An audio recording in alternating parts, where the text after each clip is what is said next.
Is everybody in? Is everybody in? The ceremony is about to begin. Is everyone in? Is everybody in? The ceremony is about to begin.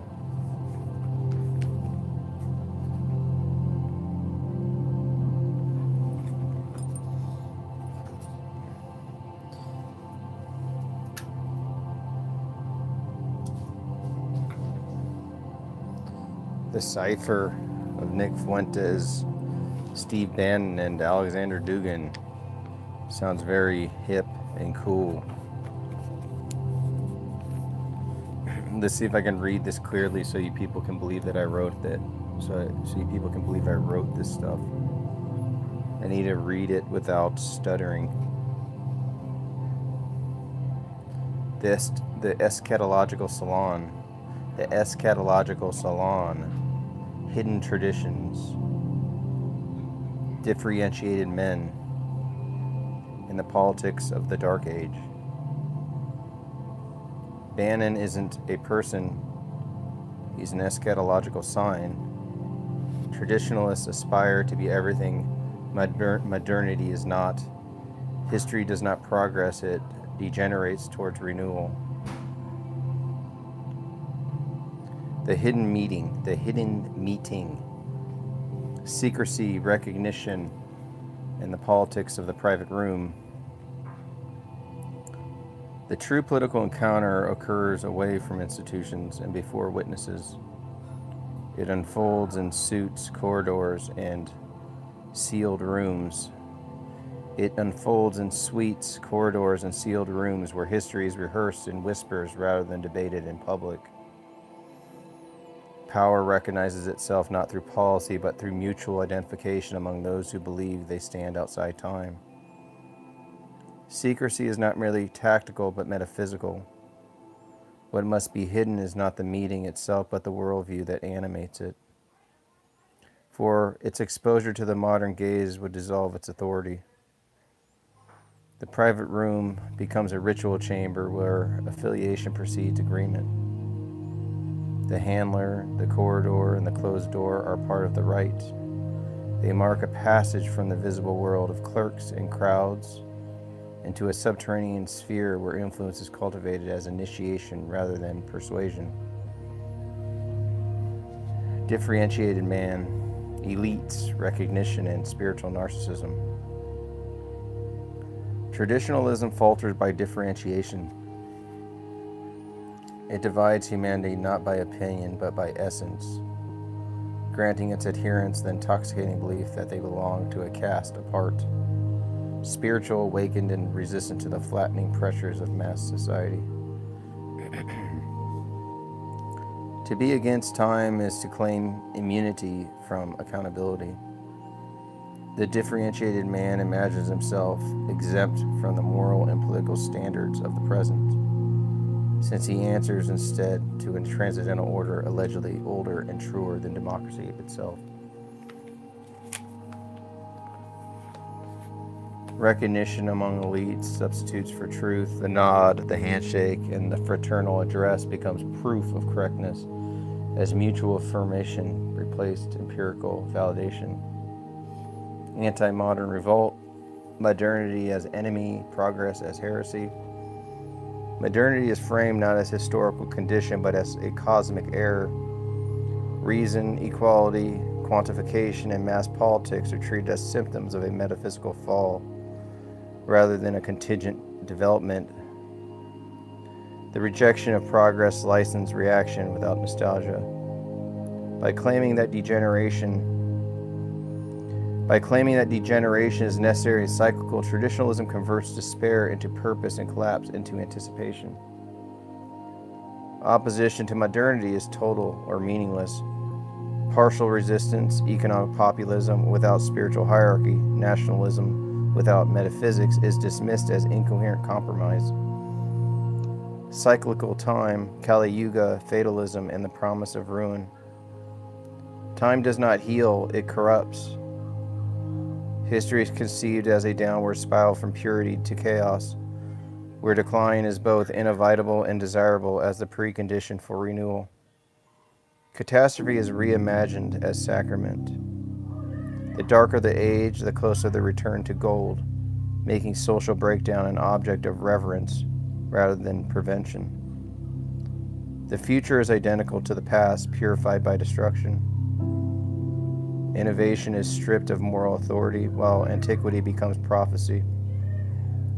Hierarchy and caste, spirit over matter, order over equality. Hierarchy is treated as ontological fact rather than political choice.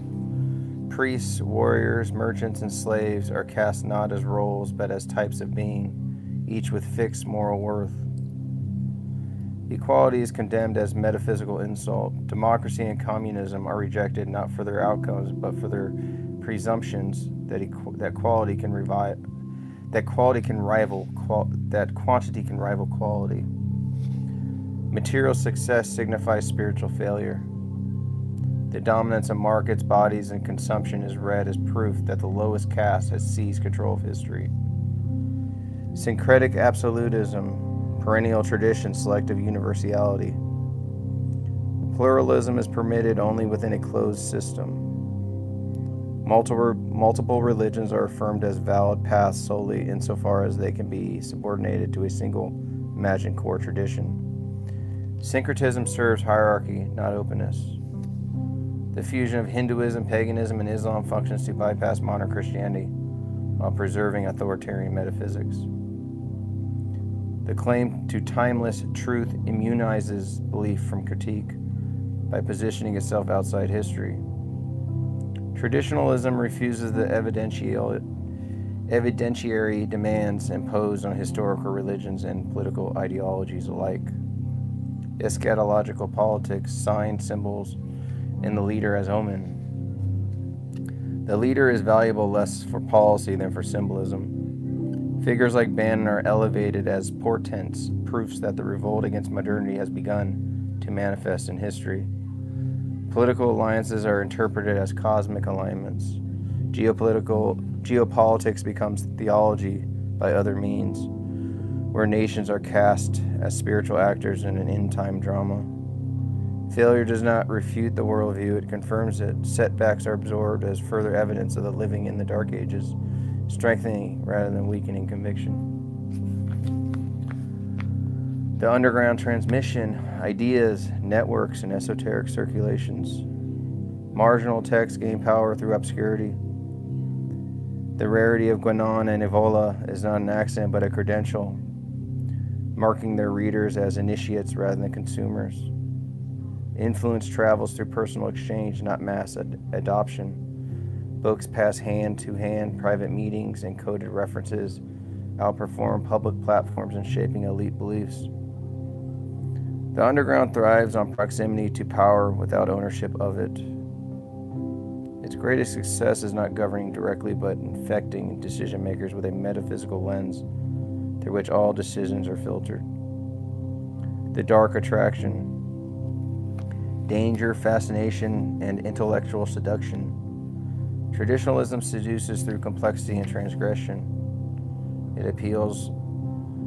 Its appeal lies in offering depth where liberal discourse appears shallow, mystery where transparency reigns, and destiny where policies debate stall.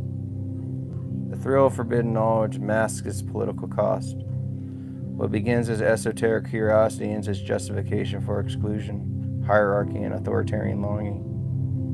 To study it is to risk its spell. The line between analysis and enchantment blurs when critique lingers too long in the private rooms where power dreams of itself.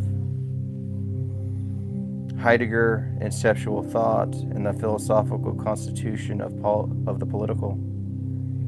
The crisis of rational liberalism needs to be solved with the help of great thinkers. The only great thinker of time is a critic of rational liberalism. Philosophical conversion effects existential transformation. The crisis of liberal foundations, rationality, vulnerability, and the Heideggerian shock. Liberal democracy is most vulnerable at the level of its rational foundations. Its commitment to universal concepts such as right, truth, and equality presupposes a stability that Heidegger's historical ontology decisively undermines, exposing liberalism to critique not merely from politics but from philosophy itself. The danger of Heidegger lies not only in his politics but in his greatness. A mediocre critic of liberalism can be dismissed. A great thinker forces liberalism to confront the possibility that its own conceptual architecture rests on historical contingent grounds. The 20th century marks the moment when philosophy ceased to be politically innocent. Heidegger's challenge reveals that metaphysics' claim about being, history, and finitude inevitably reorganize political possibility. Historical ontology, finitude, conceptual instability, and liberation. Concepts once regarded as eternal are disclosed as historical achievements. Truth, right, and reason are no longer foundations, but events arising from finite human existence and subject to transformation.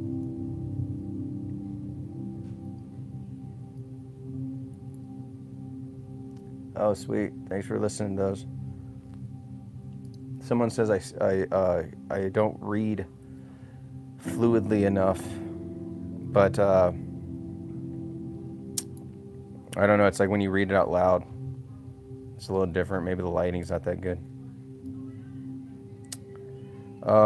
Divergent appropriations, left, right, and the center. After Heidegger generates political meaning through appropriation rather than instruction. He provides no doctrine of politics, only a philosophical displacement that others must translate into political form. The post-Heideggerian left embraces the end of foundations as emancipation. Derrida and Rorty transform ontological instability into ethical openness, plurality, and experimental democracy. The liberal center reacts defensively. Strauss recognizes Heidegger's philosophical force but seeks to re-anchor politics and nature right to prevent descent into historicist nihilism.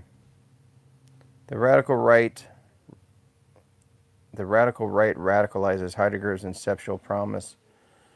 Dugin treats Heidegger not as a critic of metaphysics but as a successor grounding a new political ontology beyond liberalism, communism, and fascism alike.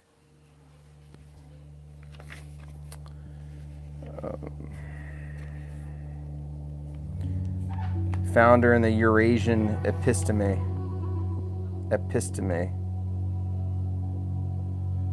Dugin, comparative political theory and ontology of multipolar revolt.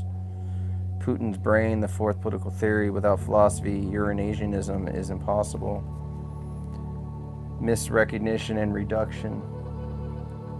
Media epithets, intellectual shortcuts, and the loss of philosophy.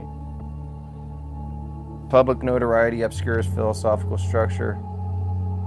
The label Putin's brain converts a complex body of political philosophy into a personality trope, replacing conceptual analysis with insinuations and thereby foreclosing understanding at the level where it matters most. Dugin insists on philosophy where others see mystique. He rejects the Rasputin analogy not because it exaggerates influence, but because it denies conceptual labor, substituting charisma for thought.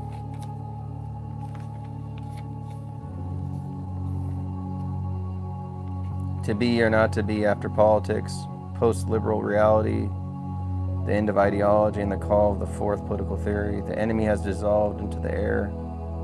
Politics has been abolished, to be or not to be. Liberal victory and political disappearance. Triumph without opposition, rule without politics. Liberalism did not merely defeat its rivals, it rendered politics itself obsolete. Having overcome conservatism, fascism, socialism, communism, liberalism no longer requires political struggle and therefore sought to dissolve the very conditions that make politics possible. The disappearance of politics is the consumption of liberal success. When no alternative ideology remains, political contestation becomes unnecessary and governance shifts from decision to administration. What appears as peace is in fact depoliticization. The absence of enemies produces not harmony but paralysis, as dissent is stripped of intelligible form.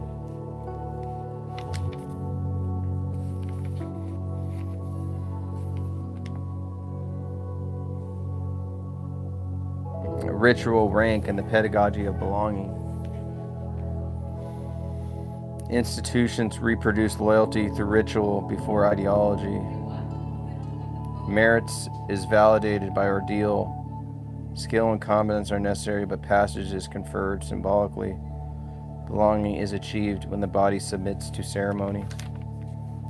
Elite identity is both technical and sacramental. The ship, the rank, and the right together form a enclosed cosmos where order is lived before it is justified. Public discipline, private heresy. The modern operator learns to partition the self. Professional conformity coexists with clandestine inquiry, each protected from contaminating the other. Secrecy is a condition of survival within closed hierarchies. Spiritual deviation threatens reputational capital more than incompetence. Exposure is punished as weirdness. In bureaucratic orders, eccentricity is a faster route to exclusion than failure.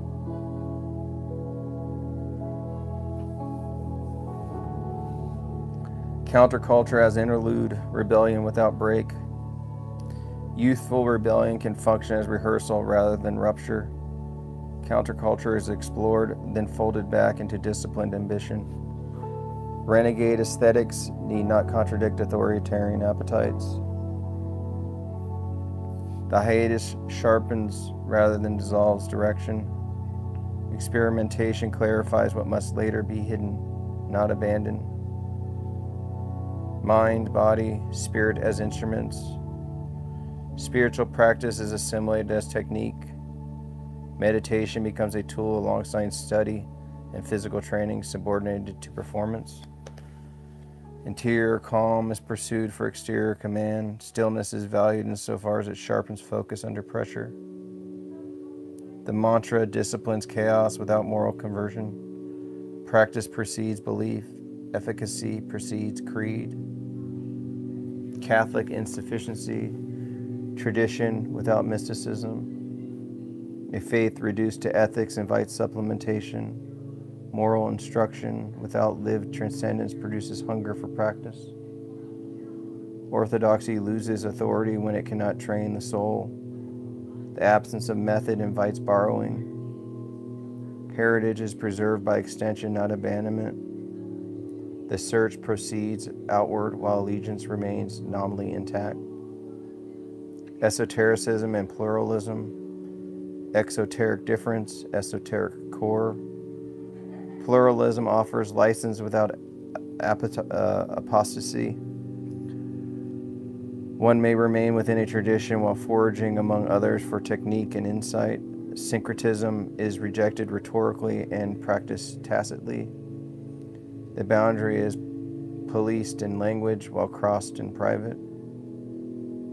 The perennial promise reconciles hierarchy with multiplicity. Many paths are admitted, but depth remains graded.